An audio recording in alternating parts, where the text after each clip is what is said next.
In today's video, you're going to be taking a look here at these current conditions, diving into the upcoming pattern, as well as a tropical cyclone potentially in the Atlantic. Finally, we get to talk about today. Let's just get straight into things, though. And first things first, we're taking a look at our current radar imagery. And as you can see, there's a whole lot going on. We do have some storminess up here in the northwest, up through the north central United States here, stretching across this portion of the nation. It is heavier in spots and lighter in spots, and we'll zoom in and take a look at where those spots are. But at that point, that is what is going on there. We do see that there is some storminess up and down the southeast, the Gulf states, and even stretching into the Four Corner states there in New Mexico and a little bit of Arizona as well. And then in between here, we do have just some of this storminess here for the Ohio Valley and through the Mid-Atlantic. We'll also talk about this portion in just a little while. Now, we'll start out in the northwesternmost corner here that we can get to, where there's actually some storminess happening, and that's going to be here. Nevada, Utah, Idaho, Wyoming, Montana, all of these regions here are dealing with light to definitely moderate at least showers. We can see a lot of yellows and oranges in there, and that's going to be heavier pockets of precipitation. Even there just across the Wyoming-Idaho border, we saw a flare-up of some pretty heavy precipitation entering almost orange to red levels. So definitely some heavier precipitation happening in some spots here. And there's some lighter pockets too, for sure. In the lighter green pockets in here, we can see there's definitely some very, very large areas where this is probably just a sprinkle that is consistently coming down and has been for quite a while probably. Now, as we take a look just a little bit further eastward here for kind of the upper Midwest, we can see there is some lighter pockets in here, but there's definitely some pockets that look much more like thunderstorms. And I'm talking mostly about this region in here. Where definitely things appear to be much more like thunderstorms heading into Minneapolis, southern Minnesota in general, portions of South Dakota, better yet, and even Nebraska there. So this pocket here, we've seen just some thunderstorms developing in here. Outside of that, definitely looks like light to moderate showers for all of these regions. But this is a pocket particularly where I'm seeing thunderstorm development. Now, as we work our way down to the Four Corner states, sorry to jump like that, it's a little crazy there. We do see that the Four Corner states are seeing some but hardly any precipitation at this point, but still some, which is still more than usually they're getting. So, definitely still a continuation of that storminess we've been seeing. There's some showers popping up near Oklahoma, and definitely as we take a look here at the Gulf of Mexico in general, we can tell that there is just these isolated tropical thunderstorms still happening. And again, they'll probably happen throughout the summer. That's pretty much something you can bet on there. Very isolated, but heavy downpours cannot be ruled out, and those do stretch northward up the southeast coast as well. Now, as we work our way towards the Mid-Atlantic and Ohio Valley, we can see that there is some pockets of thunderstorms and showers in here developing. And this is definitely going to be an area we need to watch. Kentucky, Indiana, Ohio, seeing some of that precipitation, and even West Virginia, Tennessee, North Carolina as well. And this is just some areas where we're seeing these thunderstorms. There was some pretty wicked lightning happening yesterday in a lot of regions here. And actually, there was lighter showers happening. That's the interesting thing. But around 11 p.m. last night, I was personally watching as I was driving home some pretty crazy lightning, some of the craziest lightning I've ever seen in my entire life. Just forking across the sky.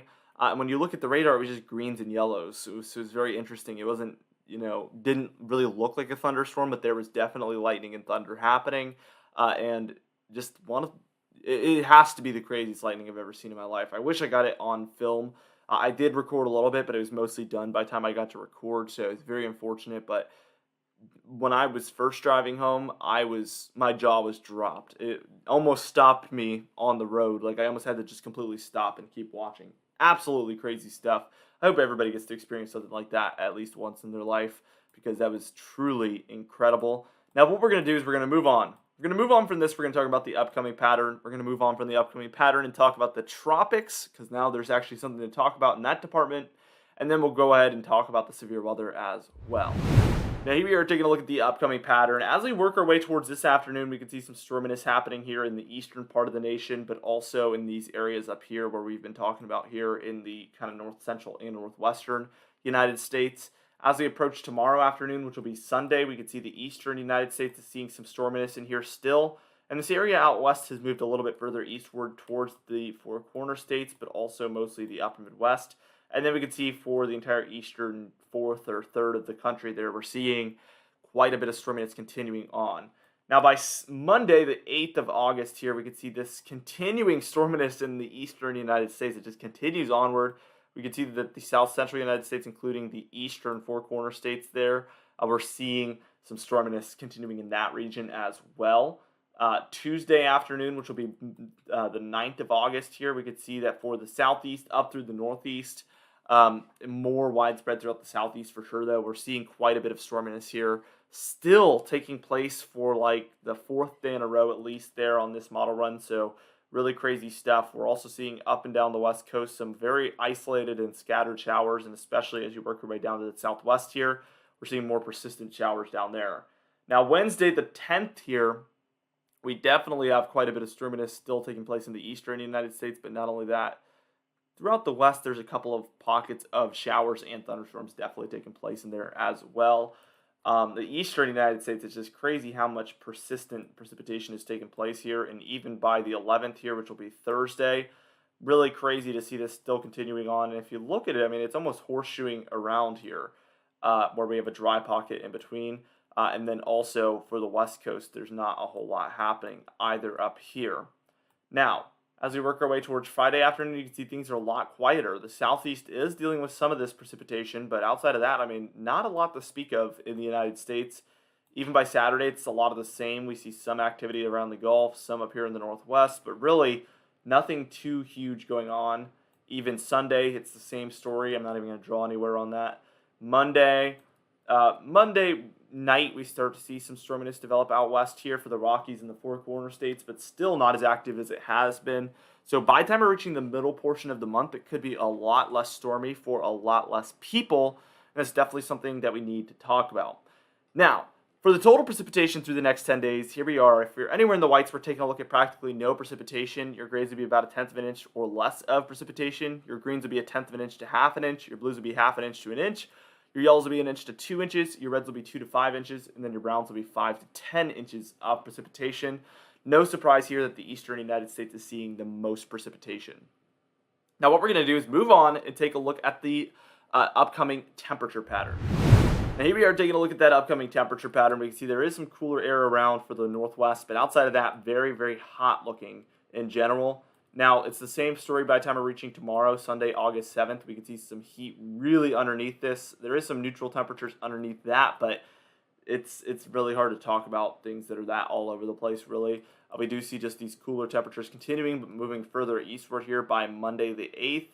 And even by Tuesday the 9th, we could see near normal temperatures for most of the areas in this area I circled. Hotter than normal for these areas, hotter than normal for these areas in general. But in the middle there, in that circle, mostly neutral temperatures.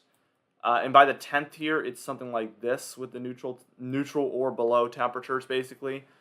Throughout these regions, we see some cooler and some hotter regions out there in the west as well. Mostly warmer there for the east. Now, Thursday the 11th here, I would say the west is primarily hotter, although we do have these cooler conditions underneath. This is due to that precipitation and cloudiness taking place, though. We do have an actual trough taking place here in the eastern United States by this point, by August 11th. That will be impacting things. And by the 6th, you can see it's widespread throughout the eastern United States, those cooler temperatures. This heat is following close behind, though. The storminess is causing below normal temperatures underneath as well. Saturday the 13th, we still see some cooler temperatures there for the east. Sunday the 14th, it becomes more neutral here in the east, cooler in the west, which is a key indicator that this heat is probably going to move into the eastern United States. And by Sunday, it is clear that the heat is returning. Cooler temperatures up and down the west coast, indicative of heat heading eastward. So we should see from the 15th to the 16th, 17th, 18th, heating in the east in general would be the trend that I would probably say we're headed towards. Now, let's take a look at the 5-day graphical tropical weather outlook. Now, it's not much, but it is something. We have a 20% chance of development there in our main development region there, offshore of Africa, aimed right towards North America. It is hard to tell what these storms will do. Obviously, when we're so far out, this is at least 7 to 10 days out from any sort of potential impacts to the United States. Although, usually with these types of things, odds are that we're going to see a curvature around or, something where it lingers too far south and then breaks up. storms going in between here is actually kind of less common. Usually you see this curvature or just a suppression underneath. But time will be able to tell. We do see storms from time to time. Obviously, I would say about 1 and 3 start to really pose a threat to the United States. So we'll see what this storm does. Maybe this is a sign of things to come. Maybe we're going to start to see a pickup in activity. Only time can really, truly tell. Now, what we're going to do is move on. We'll talk about this daily, don't worry. But what we're going to do is move on and talk about the Storm Prediction Center for that severe weather outlook. And here's today, Saturday, August 6th. And in the lighter green, we have a general thunderstorm risk where we expect general thunderstorms, but anything is possible. So heat every watch, warning, and advisory. We do have a darker green region up there in the upper Midwest where we do have a marginal risk at severe weather. And that's where we expect isolated severe weather to occur.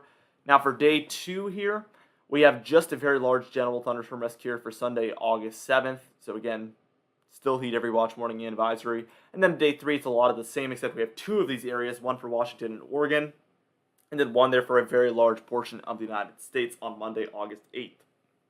All right. For today's confidence tab, we're at a 4 out of 6. Now, if confidence increases for this tropical cyclone, like let's say we know it's probably going to do one thing or the other, that's when I think there's an opportunity for confidence to increase. Now, for today's patron highlight of the day, I want to thank you all for supporting the channel, but especially our platinum patrons, Bill Crates, James Wade, Dovin Nagel, Larry the Pan, Mandy Birchfield, Patrick Strickland, Dave Scott, and Donna Carnes as well. I'd also like to thank our diamond patrons, Bill Roberts, Marcus Connolly, Noah Harley, Michael Codalessa, Catbite, Charles Tennant, Bill Dallas, Gary, and John Khaleesi also. Also to thank our channel members, Catbite, Stephen Fan, and Jeremy Cox as well. Anyway, guys, thank you so much for watching this video. Be sure to smash that like button, leave a comment down below, and subscribe for more weather-related content. I'll see you guys in the next video.